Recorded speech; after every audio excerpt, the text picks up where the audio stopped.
Welcome to Brady's YouTube channel. Now you cut to Brady in your chair. Thanks.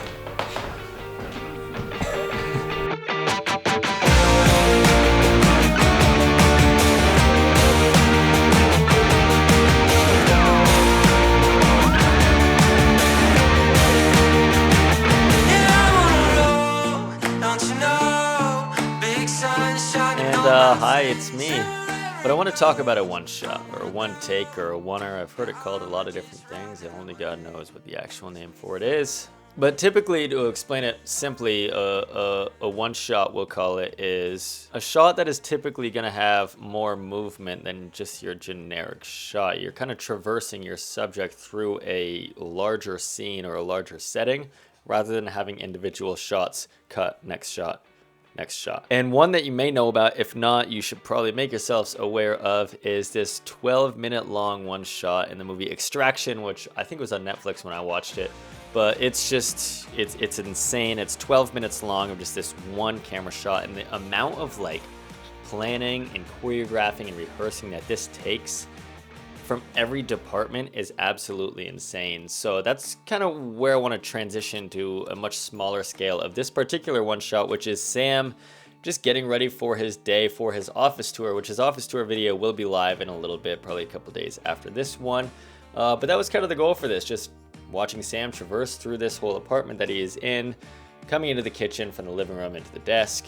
And, you know, it was a challenge because with one shots like this, it takes your lighting gets more difficult because you've got to hide your lighting in a lot more places. You can't just hide it right outside a frame. You've got this whole camera movement throughout the entire house, and it takes rehearsing of like your blocking of like where Sam is going to come, where camera is going to go, like what your framing is going to be, and still try to find a way to, make everything happen in between. So like I said, there are difficulties when it comes to one shots like this, and especially with the blocking and the choreographing and the lighting. So first I want to talk about is the lighting, because the lighting on this was difficult because we were shooting on a wide lens and you can pretty much see the whole damn apartment. Just to give you a gear breakdown of what we were working with my Sony FX6. We had a Sony 16-35 2.8 lens on that, and then we were rocking it on the DJI Ronin RS3 Pro, which I'll talk to a little bit down the line.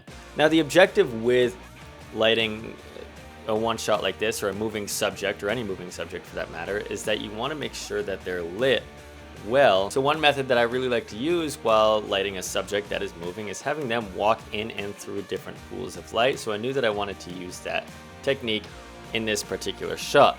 But the difficulty is you've got a moving camera that is very wide, and it's going to most likely expose a lot of stands in lights. So that's where we get strategic. So we're going to go one by one and talk through the lights that I added and kind of why I put them there and the effect that they had. So we've got this starting scene of Sam sitting in the living room on the couch watching TV. Now the first light I've got here is our key light. That's what we want to start with. And this was a difficult light to add. We've got this key light, which is this warm upstage light motivated by this corner light that you see. It's a tungsten light. It's very soft, and it's got this really nice wrap on him. Now, the light that we used for that was an F21C, an Amaran F21C, and I wanted to motivate it based off of this light in the corner. So I knew that with our motion, we were going to be coming up from the couch and into the kitchen, and we would pass and see the entire room as we did that. So it's like, okay, how am I going to light him? Like, we need to bring in a light to bring in that exposure on his face. Otherwise, it just wouldn't look good. We know that. So immediately I saw up on the rafters, or up on, like on the second floor, there's a metal railing kind of thing. And I was like, okay, we could mount something to that. We could mount the light to it. So what I did for this first light was took a Mathellini clamp, and I just clamped it onto this metal railing, made sure it was secure. And then I used a grip arm with a grip head just so I could adjust the height and level of this light.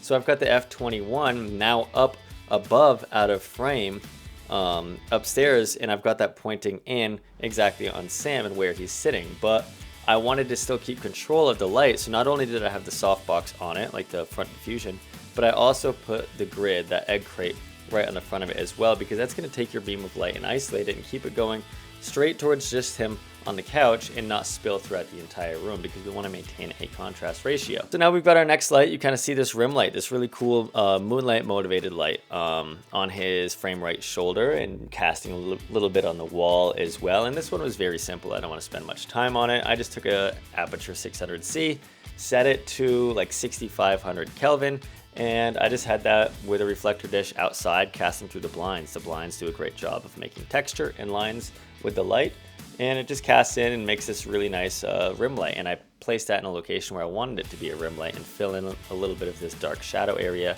cast on the couch, in the wall, etc., just to bring it a little bit more motivated level and light throughout the room.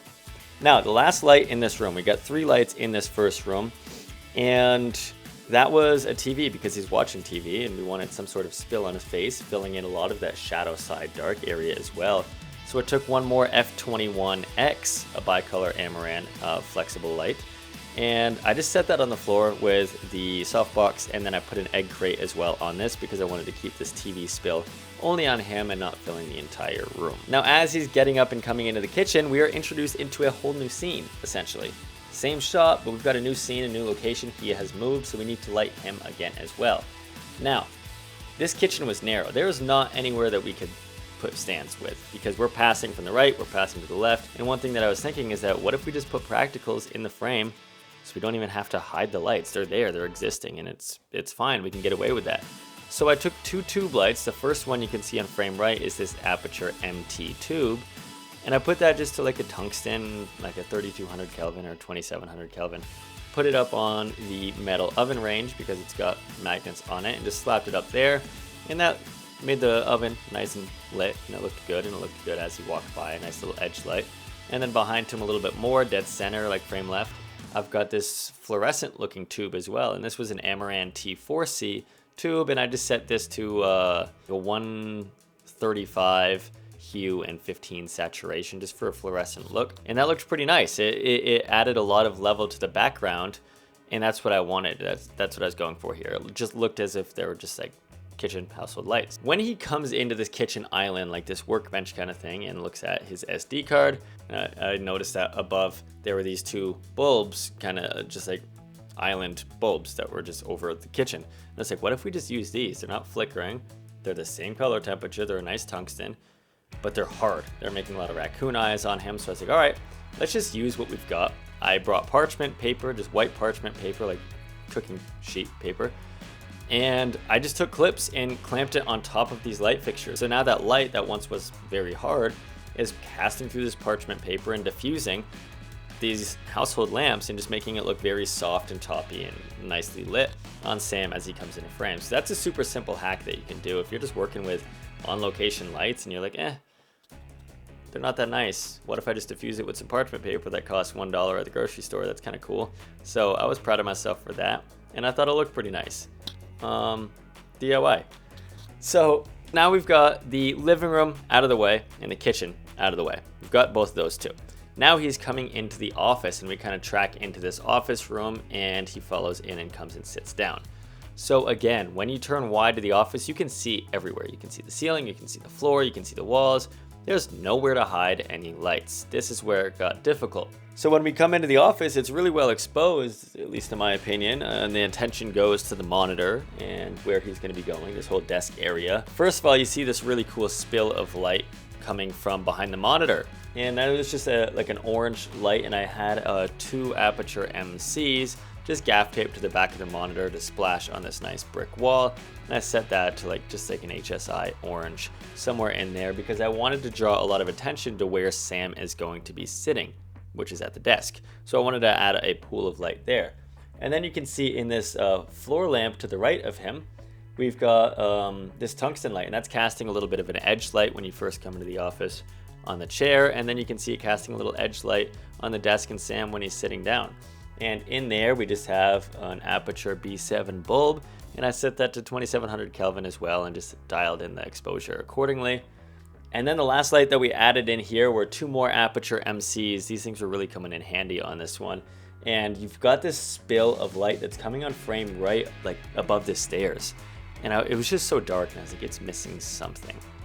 So I took these lights and metal railing up there. I just took the MCs and magnetized them to the railing just to spill straight down, just to create this almost like vanity light feel.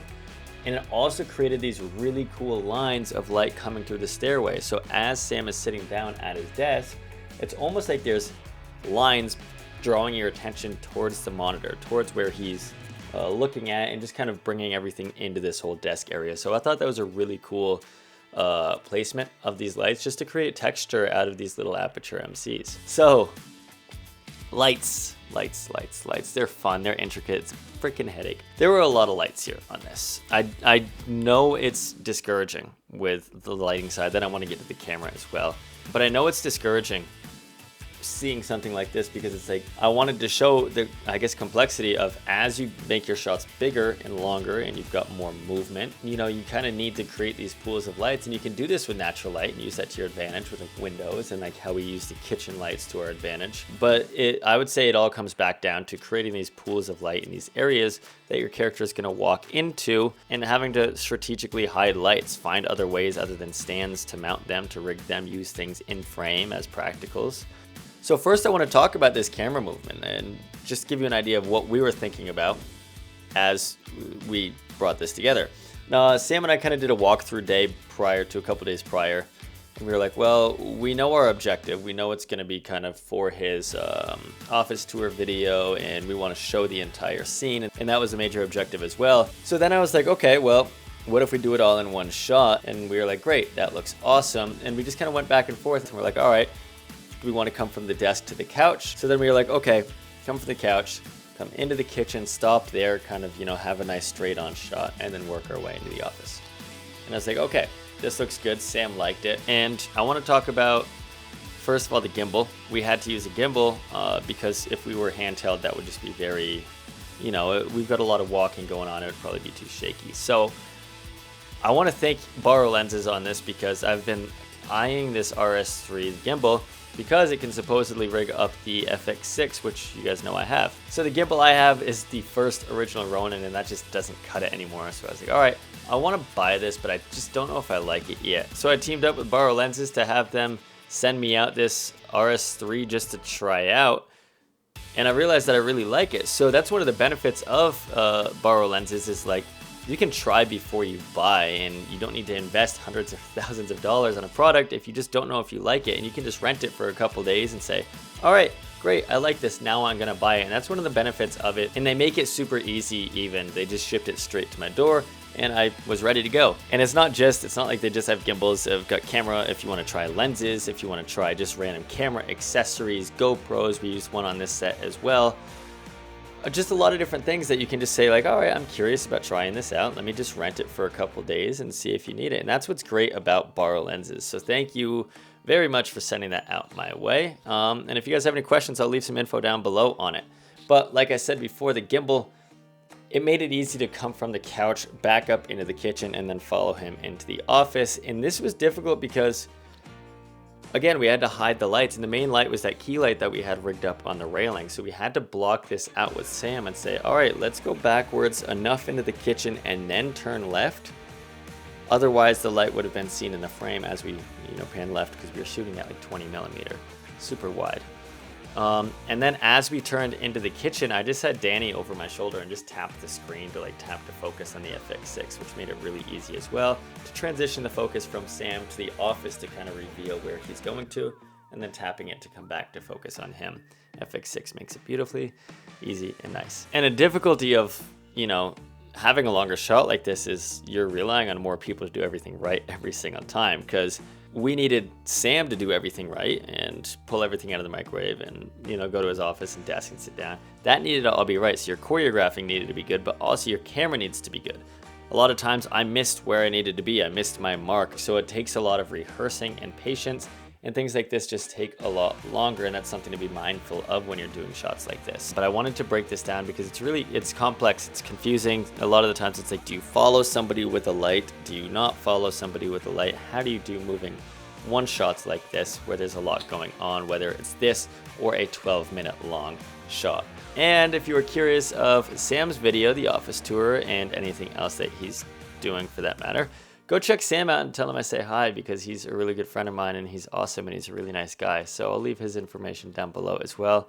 And go tell him he looks good in his new turtlenecks that just got released. You should go get them soon before they run out, because they're beautiful.